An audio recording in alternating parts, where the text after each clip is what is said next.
जलंग्याला पाहिजे. खैरे साहेब पण इथं आहे आपल्याला. अरे आवाज कुणाचा? आता आवाज मुंबईपर्यंत आहे. आदित्य साहेब पण आपल्या बरोबर बसण्यात येणार आहे. अरे आवाज कुणाचा? आता माननीय आदित्य साहेब ठाकरे आपल्याशी 2 शब्द बोलतील. धन्यवाद. जय महाराष्ट्र.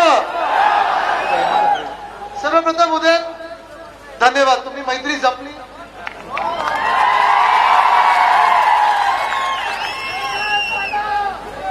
मला आठवतं की जेव्हा पहिल्यांदा गडाख साहेबांची माझी भेट झालेली, मला तर दिवाळीचे दिवस होते, नुकतीच निवडणूक होऊन गेलेली, आणि तेव्हा गडाख साहेब घरी आलेले, मातोश्रीवर आलेले आणि उद्धव साहेबांना भेटले आणि त्यांनी सांगितलं मला तुमच्या सोबत राहायचंय, तुमच्या सोबत या महाराष्ट्रात काम करायचंय. आपलं सरकार बनेल किंवा नाही बनणार पण मी तुमच्या सोबत राहणार. तो शब्द त्यांनी पाळला. याला बोलतात मैत्री, याला बोलतात माणुसकी आणि निष्ठा. पण आज या शिवसंवाद दौऱ्यात फिरत असताना, जसं आज इथे पाऊस पडतोय आणि मी छत्री घेत नाही कारण तुम्ही सगळे भिजत असताना मी छत्री घेणं योग्य नाही, पण हा जसा पाऊस पडतोय याहून दुप्पटीने तुमच्या प्रेमाचा आणि आशीर्वादाचा पाऊस आम्हाला ओला चिंब करून देत आहे. गेले 2-3 दिवस या शिवसंवाद यात्रेवर फिरत असताना अनेक ठिकाणी मला थांबवलं जातं. रस्त्यात पावसात असंच लोक थांबतात. आता पण काही शाळेतली मुलं मुली थांबलेले, ज्येष्ठ नागरिक थांबतायत, कधी शेतकरी बांधव थांबतायत, कधी कोण सांगताय आमच्या घरी या, कोण सांगताय आमच्या बाजूनी फोटो काढा. हे सगळं कधीही मी ज्याचं सरकार पडलंय त्याच्यासाठी एवढं प्रेम बघितलं नाही. हे प्रेम खरं असतं आणि हीच निष्ठा खरी असते. मला आठवतं 20 जून ते आता परवा 20 जुलै, अनेकदा मी विचार करायचो की नक्की आमचं चुकलं तरी काय की हे 40 गद्दार लोक यांनी आपल्या पाठीत का खंजीर खुपसलं. हे दुःख होतं, क्लेशदायक आहे, नक्की आहे. कारण अनेकदा आपण विचार करत असतो की यांना कमी काय दिलं आपण, आपलं काय चुकलं की यांनी आपल्या पाठीत खंजीर खुपसला. तुम्ही सांगा काही कमी दिलं काय आपण या गद्दारांना? काही कमी दिलं म्हणजे यांची ओळख दिली, राजकीय ओळख दिली, शाखेपासून अगदी लोकसभेपर्यंत ह्यांना पद दिली. सरकार नसेल त्यांना जपून ठेवायचं असतं. सरकार आलं तर मंत्रीपद पाहिजेत, महामंडळ पाहिजेत, सगळं काही पाहिजे, चांगली खाती पाहिजेत. आणि एवढं सगळं केल्यानंतर सगळं जेव्हा नीट चाललंय, महाराष्ट्र पुढे चाललेला आहे, तरुणांचे चांगले कामं होत आहेत, शेतकरी बांधवांचा आवाज ऐकला जात आहे, महिलांना आपण सुरक्षित ठेवत आहोत, सगळं जे काही चालू आहे त्यांच्यासाठी कायदा आणला आपण, हे सगळं चालू असताना सरकार पाडण्याचं काही कारण होतं का? बरं, खूप वेळ असं असतं, जरा इथे शांत राहा, जरा इथे शांत राहा. इथे अनेकदा असं असतं की काही मिळालं नाही म्हणून गद्दारी होते.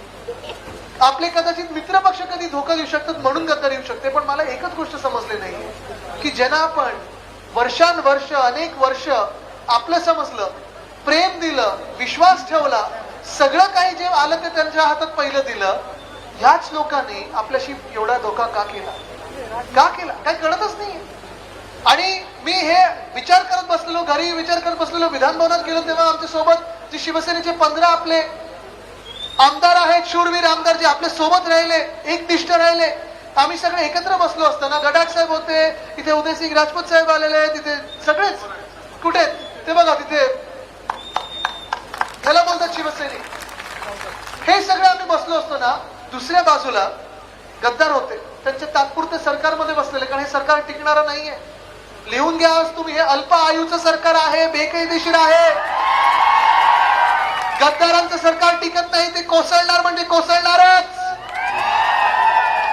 पण हे सगळं होत असताना मला दुःख ह्या गोष्टीचं होतं की अरे आम्ही सगळे एकत्र बसलोय, शिवसैनिक म्हणून एकत्र बसलोय, शिवसेनेचे आमदार म्हणून एकत्र बसलोय, तुम्ही गद्दार म्हणून तिथे समोर बसला.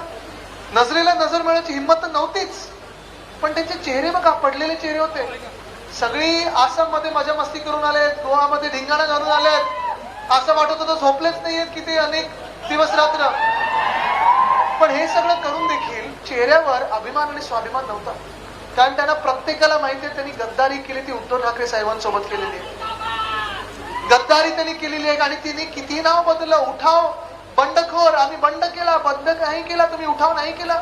उठाव करायला आणि बंड करायला हिंमत लागते, ताकद लागते, जागच्या जागी उभं राहायला लागतं.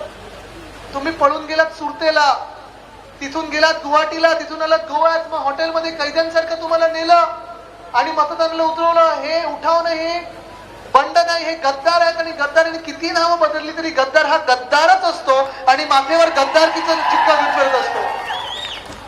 पण तेव्हा जेव्हा दुःख आम्ही बघत होतो, सोसत होतो, कसं असतं खूप वेळा आपलं दुःख आपण जास्त लोकांना सांगू पण नाही शकत, कारण सगळेच शिवसैनिक त्यांना पण धक्का बसलेला की अरे ज्या लोकांना आपण एवढे वर्ष डोक्यावर नाचवलं, आपल्या प्रेम दिला, आशीर्वाद दिला, विश्वास दिला, सगळं काही दिलं, मतदानासाठी आम्ही यांच्या उतरलो होतो, प्रचारासाठी उतरलो होतो, हे लोक मोठे झाले, हे लोक मंत्री झाले, पण ह्यांच्या सुखात आणि दुःखात आम्ही होतो, त्यांनी आमच्या सर्वांच्या पाठीत का खंजीर खुपसला हा प्रश्न जेव्हा मला पडत होता आणि अनेक शिवसैनिकांना प्रश्न पडत होता. उदयन, मी तुमची सभा बघितली, गडाख साहेबांची सभा बघितली आणि त्या सभेनंतर मला ताकद आणि हिंमत आली की असे पण लोक आपल्या सोबत आहेत. तुमचं प्रेम बघितलं, मी तुमचं प्रेम बघितलं. खर तर हे आपलं जे नातं आहे ते 2-2.5 वर्षाची तशी ओळख आहे. पण तुमच्या आजोबांनी देखील माझ्या वडिलांना फोन केला आणि सांगितलं घाबरू नको, तुम्ही जे करताय ते बरोबर करताय, तुम्ही कोणाचं काही वाईट केलेलं नाहीये, आम्ही तुमच्या सोबत आहोत. ह्याला बोलतात आशीर्वाद, ह्याला बोलतात प्रेम, ह्याला बोलतात महाराष्ट्र धर्म, ह्याला बोलतात हिंदुत्व, ह्याला बोलतात माणुसकीचा धर्म. कारण अनेक गोष्टी आपण ह्या महाराष्ट्रात केल्या ज्या 2.5 वर्षात पूर्ण नुसतं महाराष्ट्राने नाही, देशाने नाही तर जगाने बघितलेलं आहे. कोविड काळात आपण बघितलं असेल, जे काही कोविड काळात आपण लोकांची काळजी घेतली, लोकांचे जीव वाचवले, जम्बो हॉस्पिटल निर्माण केले, लसीकरण करून घेतलं, ह्याचं कौतुक हे जगाने केलेले. धारावी मॉडेल काय आहे, महाराष्ट्र मॉडेल काय आहे, सगळ्यांना माहिती आहे.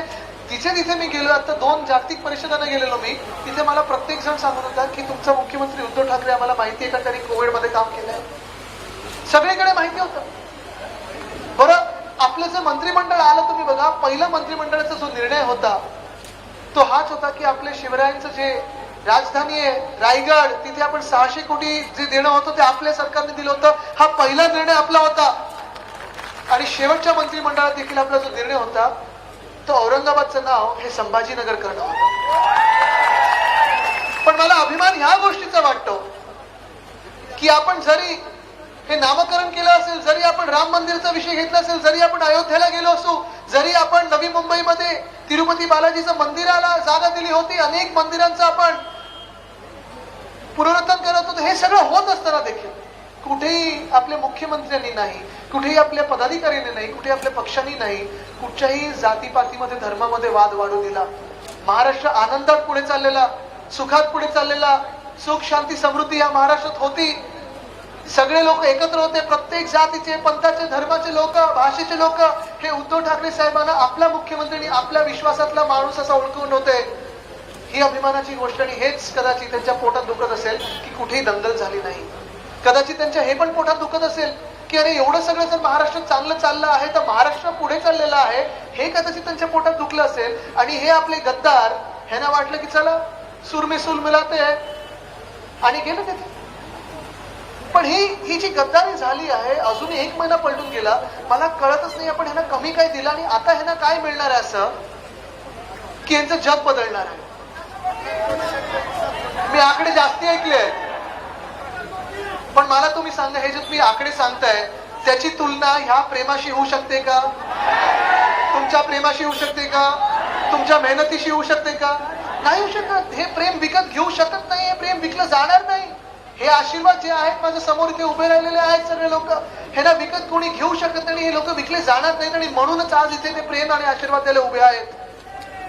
पण आज त्या गद्दारांना मी अजून इथे उभं राहून सांगू इच्छितो, प्रत्येक गद्दाराला 40 लोक आहेत आणि 12 खासदार आहेत, त्यांना सगळ्यांना सांगू इच्छितो तुम्ही गेलायत ना, जा तिथे आनंदात राहा. माझं काही म्हणणं नाही, माझ्या मनात राग द्वेष काही नाहीये. दुःख निश्चित आहे की माझ्या पाठीवर तुम्ही वार करून गेलात, उद्धव साहेबांच्या पाठीवर तुम्ही वार केलाय, या शिवसैनिकांच्या पाठीवर तुम्ही वार केलाय, हे दुःख आहे.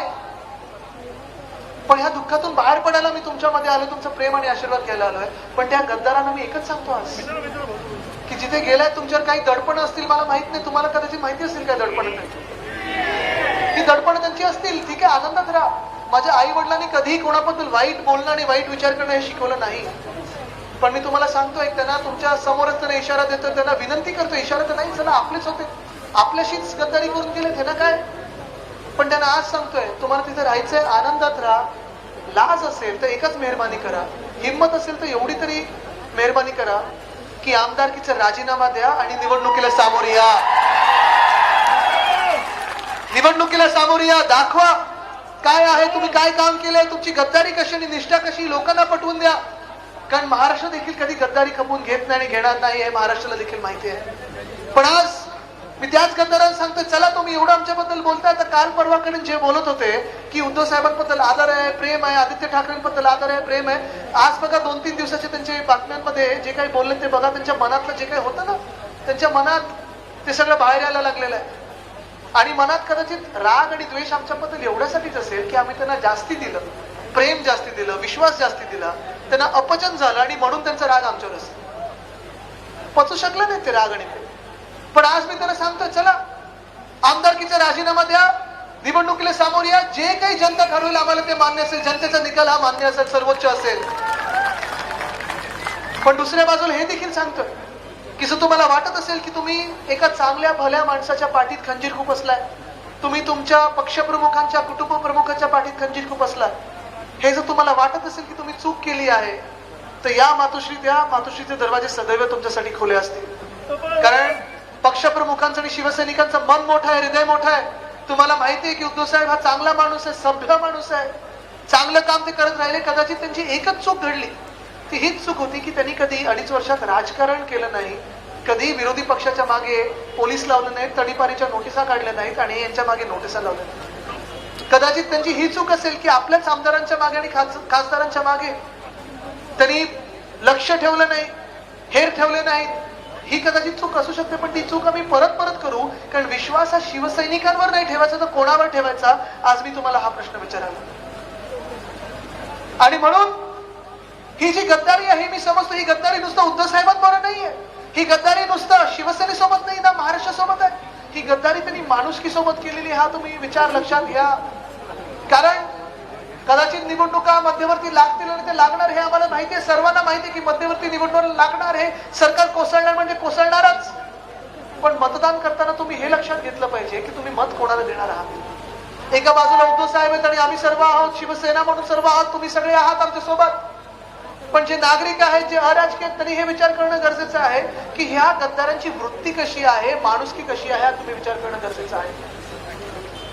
नोव्हेंबरचा काळ होता, मला माहिती आहे, दिवाळी नुकती झालेली, सगळे आपण अनेक लोक वर्षावर आलेलं दिवाळी साजरी करायला सगळे भेटून गेले. आपल्या आमदारांचं मला वाटतं जेवण होतं, खासदारांचं जेवण होतं. हे सगळं झाल्यानंतर उद्धव साहेबांच्या मणक्याचं ऑपरेशन झालं आणि ते मणक्याचं ऑपरेशन एक नाही तर 2 झाले. त्या आठवड्यात 2 ऑपरेशन झाले. तुम्हाला ज्यांचं ऑपरेशन झालं त्यांना माहिती असतं, ऑपरेशन थिएटर आहे किती एक वेगळा प्रकार असतो. पण तिथे ऑपरेशन झाल्यानंतर एक नाही, एका आठवड्यात 2 ऑपरेशन झाल्यानंतर उद्धव साहेबांचं दुखणं, वेदना, क्लेश मी समजू शकत होतो. तरी देखील त्यांनी कोणाशी बोलणं थांबवलं नाही. लगेच पुढच्या आठवड्यात मंत्रिमंडळाची बैठक लावली आणि कामाला सुरुवात केली. कारण मुंबईत आणि महाराष्ट्रामध्ये अनेक जिल्ह्यांमध्ये कोविडचे रुग्ण हे वाढत होते. कुठेही काम त्यांनी थांबवलं नाही. जे जे मंत्री असतील, आमदार असतील, खासदार असतील, त्यांना व्हॉट्सअप करायचे, त्यांना उत्तर द्यायचे, ईमेल करायचे, त्यांना उत्तर द्यायचे. बेडमधून उद्धव साहेब हलू शकत नव्हते, तरी देखील त्यांनी महाराष्ट्राचं काम बंद केलं नाही. मुख्यमंत्री म्हणून ते त्यांचं कर्तव्य करत होते, पार पाडत होते. पण हे सगळं होत असताना दुसऱ्या बाजूला हे 40 गद्दार आणि गद्दारांचे नेते काय करत होते, जमवाजमव करत होते. कोण आमदार सोबत येतो, कोण मंत्री सोबत येतो, पक्ष कसा फोडू शकतो, तू येतो का, तू येतो का. आणि आता देखील तेच कार्य चाललंय. ही मला लाज वाटण्यासारखी गोष्ट आहे. एक मुलगा म्हणून असेल, एक शिवसैनिक म्हणून असेल, एक आमदार म्हणून असेल, एक मंत्री म्हणून असेल, की मंत्रिमंडळातले आमचे काही त्यावेळीचे सहकारी जे गद्दार ठरले, त्यांनी असं काम हे जेव्हा उद्धव साहेबांना बरं नव्हतं त्यावेळी सुरू केलं. हे तुम्हाला पटतंय का राजकारण? हे असे तुमचे राज्यकर्ते होऊ शकतात का? हे तुमचे नेते होऊ शकतात का? हे महाराष्ट्राचे नेते होऊ शकतात का? म्हणजे तुम्ही विचार करा, ज्या माणसाने तुम्हाला सर्व काही दिलं, म्हणजे अक्षरशः ओळखेपासून मंत्रीपद दिलं, त्या माणसाला जेव्हा बरं नसतं तेव्हा तुम्ही त्यांची विचारपूस करायची आणि त्यांच्यासाठी तुम्ही काम करायचं महाराष्ट्राचं, की मग तुम्ही त्यांच्या पाठीत खंजीर खुपसायला सुरू करायचं. आणि हेच लोक आज सगळीकडे बंडखोरांनी उठाव म्हणून फिरत आहेत. हे गद्दार आहेत आणि गद्दार म्हणूनच राहणार आणि म्हणून मी आज सगळीकडे इथे फिरत आहे. आज मी तुमच्याकडे जो आलेलो आहे ते एवढ्यासाठीच आलेलो आहे की अनेक वर्ष हे जे मी काही बघत आलेलो आहे राजकारण, हे सगळ्यात घाणेरडं राजकारण जे मी बघितलेलं आहे. आणि पुढच्या चेहऱ्याने उद्यांना सांगू किंवा अनेक लोकांना इथे तरुण मित्रांना सांगू की तुम्ही राजकारणात द्या, कारण राजकारण एवढं घाणेरडं झालेलं आहे. मला एकच कारण, मी 10 वर्ष राजकारणात सक्रिय आहे, अनेक वर्ष राजकारण जवळून बघितलेलं आहे. माझ्या आजोबांसोबत मी फिरलेलो आहे, वडिलांसोबत फिरलेलो आहे. इथे मंचावर अनेक लोक आहेत त्यांच्यासोबत बघितलेलं आहे, मी राजकारण जवळून बघितलेलं आहे. पण महाराष्ट्राचं राजकारण एवढं घाणेरडं कधीच झालं नव्हतं. आता तुमच्याकडून उत्तर बरोबर येत आहे, पण महाराष्ट्राचं राजकारण एवढं कधी घाणेरडं झालं होतं. आज जे मला 10 वर्षापूर्वी सांगितलं गेलं होतं, जेव्हा मी मंचावर चाललेलो युवासेना स्थापन करण्याच्या दिवशी, की मला जे सांगितलं होतं की आदित्य या राजकारणात येऊ नको, राजकारणात चांगल्या लोकांना स्थान नसतं. हे जे काही नाट्य घडलेलं आहे ते हेच सिद्ध करून द्यायला आहे की राजकारणात चांगल्या लोकांना स्थान नसतं. पण आज मी तुमच्याकडे आलोय, एकच मागणं घेऊन आलेलो आहे की तुम्ही माझ्या साथ आणि सोबत उभं राहणार की नाही. कारण मला इतर काही कोणाला दाखवायचं नाही, मला जगाला एवढंच दाखवायचं आहे की राजकारणात चांगल्या लोकांना स्थान असतं आणि ते आपण निर्माण करून द्यायचं आहे. मला घरी जी एक शिकवण दिली माझ्या पणजोबांनी, माझ्या आजोबांनी मला आणि माझ्या वडिलांना, ती हीच होती.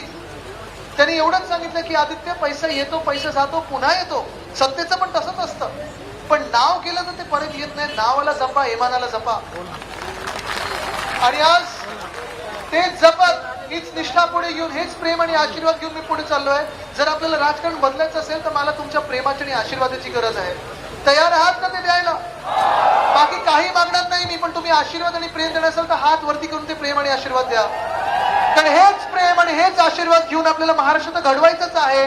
पण शिवसेनेला बांधायचंय आणि पुढे न्यायचंय, चांगलं राजकारण घडवायचंय. धन्यवाद. जय हिंद, जय महाराष्ट्र, वंदे मातरम.